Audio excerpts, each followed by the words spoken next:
చెప్తున్నా, నా వల్ల కావట్లేదు. దయచేసి చెప్తున్నా, మీ అందరికీ చెప్తున్నా, వాస్తవాలు చూపించండి, ఎంక్వైరీ చేసుకోండి, ఇన్వెస్టిగేషన్ చేసుకోండి, ఎక్కడ ఏంటి అనేది. నాకు పాటలు తప్ప, పాటల ప్రపంచం తప్ప నాకు ఏమీ తెలీదు. ప్రజలారా ఎవ్వరు కూడా నమ్మకండి దయచేసి. మీడియా మిత్రులారా, మీరు పెట్టేదానికి కింద కామెంట్లు చూసి కుమిలిపోతున్నా, నా వల్ల కావట్లేదు అసలు. దయచేసి చెప్తున్నా, నేను తప్పు చేస్తే మళ్ళీ చెప్తున్నా, నన్ను ఎక్కడికైనా పిలవండి, నేను ఎక్కడికైనా రానికి సిద్ధం. ఏ పోలీస్ స్టేషన్ గడప తొక్కనికన్నా సిద్ధం, జైలుకి పోవడానికి కూడా సిద్ధం. నాకు అసలు ఆ బాధితుల్ని చూస్తుంటే ప్రాణం పోతే చాలా బాధ అనిపిస్తుంది.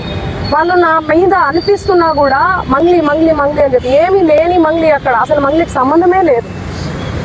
వాళ్ళు చెప్తున్న బాధ అనిపిస్తుంది నాకు. ఎందుకంటే ఆ పేదరికం నుంచి నేను వచ్చాను, నాకు తెలుసు అది ఆ పెయిన్ ఎట్లుంటుంది అనేది. వాళ్ళ దగ్గర నుంచి వాళ్ళని ఏమనాలి అసలు నాకు అర్థం కావట్లేదు నోటితో. ఆ మధు నాయకు, ఆ హేమకాంత్ రెడ్డి, ఈ సుబ్బారావు, ఏంది అసలు ఈ గేమ్ అంతా ఏందో నాకు అసలు ఏమీ కూడా అర్థం కావట్లేదు. గత 30 రోజుల నుంచి నా ప్రోగ్రామ్స్, నాకు అన్నీ కూడా రికార్డింగ్స్ అన్నీ కూడా వదులుకోవడం జరుగుతుంది. నాకు అసలు దయచేసి చెప్తున్నా, చేతులు జోడించి చెప్తున్నా, నా తప్పు ఉంటే నన్ను ఏ శిక్ష విధించినా కూడా నేను పడడానికి నేను రెడీ. కానీ దయచేసి నా మీద ఏమైనా కోపం ఉంటే దయచేసి చెప్తున్నా, మీరు చూపించే దాన్ని బట్టి ప్రజలందరూ కూడా మిస్లీడ్ అవుతుంది. ప్రజలందరూ ఏమనుకుంటారు, అరే ఏంది అసలు ఏంది మంగ్లీ అని చెప్పి అనుకోరా, నమ్మరా వాళ్ళు? డౌట్ వస్తుంది కదా. ఎంత ప్రేమించే నన్ను, ఎంత ప్రేమించే నా పాటలను హేట్ చేస్తున్నారు. అది దేనివల్ల? మీడియా వల్లనే కదా. మన media, social media, main stream media వల్లనే కదా. దయచేసి చెప్తున్నా, నేను రిక్వెస్ట్ చేస్తున్నా మీ అందరికీ. నేను అసలు ఈ ఒక్క మాట కూడా అనట్లేదు. మీడియా లేకపోతే అసలు నేను సోషల్ మీడియా లేకపోతే నేను మళ్ళీ చెప్తున్నా, నేను లేను. ఏదన్నా తెలిసి తెలియక తప్పు మాట్లాడితే నన్ను క్షమించండి. మీరు లేకపోతే నేను లేను.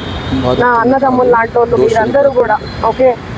ప్లీజ్ నా ఫోటో దయచేసి వాడకండి. దీనికి నాకు సంబంధం లేదు. ఎందుకు నా ఫోటో వాడుతున్నారు?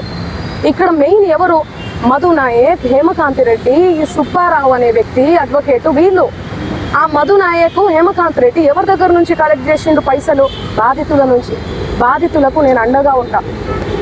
ఏమైందో ఇది, బాధితులకు న్యాయం జరగాలని ఈ కేసు ఏమైనా ఇట్లా అవుతుందేమో ఏమో తెలియదు, భగవంతుడికి తెలుసు తేరుక. కానీ నేను వాళ్లకు తప్పకుండా అండగుంటా. వాళ్లకు న్యాయం జరగాలి. ఈ మధు నాయక్ని, హేమకాంత్ రెడ్డి గారిని, నా మీద బ్యాడ్గా దుష్ప్రచారం చేసిన అన్ని సోషల్ మీడియా ఛానల్స్ అన్నీ కూడా తిరిగి దుష్ప్రచారం చేసినటువంటి ఆ సుబ్బారావు గారికి కూడా చేతులెత్తి దండం పెడుతున్నా. వాళ్ళని కఠినంగా శిక్షించాలి అని చెప్పి పోలీస్ శాఖ నేను కోరుతున్నా. ఇన్వెస్టిగేషన్ చేయాలి, ఫెయిర్ ఇన్వెస్టిగేషన్ చేయాలి. నేను ఇంతకంటే ఏమి చెప్పదలుచుకోలేదు. నిజానిజాలు ఆల్రెడీ మీకు తెలిసింది.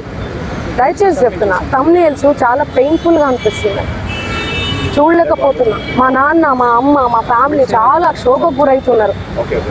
నాకు మా నాన్న అంటే చాలా ఇష్టం. చూడండి, చిన్నప్పటి నుంచి నేను మా నాన్న స్టోరీ చెప్తే మీరే ఏడుస్తారు. చిన్నప్పటి నుంచి నేను మా నాన్నని కాపాడుకుంటూ వచ్చినా. నేను ఎవరికైనా కూడా ఎమోషనే అమ్మ నాన్న అంటే. మీ ఫ్యామిలీలు కూడా మీకు ఉన్నాయి. మీరు చూపించేదాన్ని బట్టి జనాలందరూ కూడా తప్పుదోవ పడుతున్నారు, మిస్లీడ్, తప్పుగా అర్థం చేసుకుంటున్నారు. నన్ను తిడితే మీకు ఇష్టమా? మీ ఇంటి ఆడబిడ్డ లెక్క కదా నేను.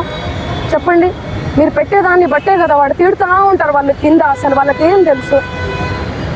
ఏం మాట్లాడినా కూడా అసలు గాడిద మీద కూర్చొని పోతే అసలు గాడిద మీద కూర్చొని పోతుంది అంటారు. కింద నుంచి పోతే అసలు ఎందుకు ఎడ్డమంటే తెడ్డమంటే ఎడ్డాం. దయచేసి చెప్తున్నా, నేను రిక్వెస్ట్ చేస్తున్నా, ప్లీజ్. ఎమోషన్ అయిపోతున్నా చాలా. నేను తప్పకుండా బాధితుల తరఫున ఉంటా, నిలబడి ఉంటా. 100% బాధితులకు న్యాయం జరగాలి, వీళ్ళని కఠినంగా శిక్షించాలి, అంతే. మేము ఆల్రెడీ నార్సింగ్లో 23వ తారీఖే మేము చేసాము. సుబ్బారావు గారి మీద చేసాము, అండ్ వీళ్ళ మీద కూడా చేసాము. ఎవరైతే వినండి, ఎవరైతే నా పేరు చెప్పుకొని పైసలు వసూలు చేసిరో వాళ్ళ మీద, మధు నాయక్ మీద, హేమకాంత్ రెడ్డి మీద, సుబ్బారావు గారి మీద, అందరి మీద వేసామండి మేము. అందరి మీద. దానికి సాక్ష్యం మేఘరాజు. చూడండి, ఈయననే ఇచ్చి వచ్చాడు కూడా, కంప్లైంట్ ఇచ్చి వచ్చాడు కూడా. దయచేసి చెప్తున్నా, వినండి. ఈ రోజు అయితే చెప్పండి. డీజీపీ గారికి, హిమకాంత్ రెడ్డి గారికి, సుబ్బు, ఆ తర్వాత మధు, డీజీపీ గారు, అడిషనల్ డీజీపీ గారు, రమావత్ మధు, చూడండి రమావత్ మధు అండ్ సుబ్బు సిగపోగు అండ్ హేమకాంత్ రెడ్డి ముగ్గురు ఫెయిర్ ఇన్వెస్టిగేషన్ కోసం నిజానిజాలు తేలాలే. పాపం ఆ బాధితుల పైసలు తీసుకొని ఏడబెట్టిరో కూడా వీళ్ళు తెలియదు. సో అందుకని మేము ఇచ్చాము. బినామీ అకౌంట్లు ఓపెన్ అవ్వాలి. థ్యాంక్ యూ సో మచ్ అందరికీ, థ్యాంక్ యూ సో మచ్. నేను మళ్ళీ నా పాటతో వస్తాను, ఓకేనా? Thank you. Investigation officer investigation చేస్తారు. దయచేసి చెప్తున్నా, నా చెల్లెలు వద్దు, ఫ్యామిలీ జోలికి వద్దు, ప్లీజ్ రిక్వెస్ట్ చేసుకుంటున్నా, please. Thank you so much. నేను పేరు చెప్పినా అనుకో, ఆ డబ్బులు నాకు అందవు. అందుకోసం నేను పేరు చెప్పడం లేదు అని ఆ 5 FIRs లో ఎక్కడ హేమకాంత్ రెడ్డి గురించి ఎక్స్ప్లెయిన్ చేయలేదు. ఈరోజు ఆయన మీడియా ముందు వచ్చి ఎక్స్ప్లెనేషన్ ఇచ్చాడు. ఆయన డైరెక్ట్ అమౌంట్ మొత్తం హేమకాంత్ రెడ్డి గారికి ఇచ్చారని చెప్పారు. ఆ వీడియో చూపిన ఆయన హేమకాంత్ రెడ్డి బిహేవియర్ చూపి ఒకసారి.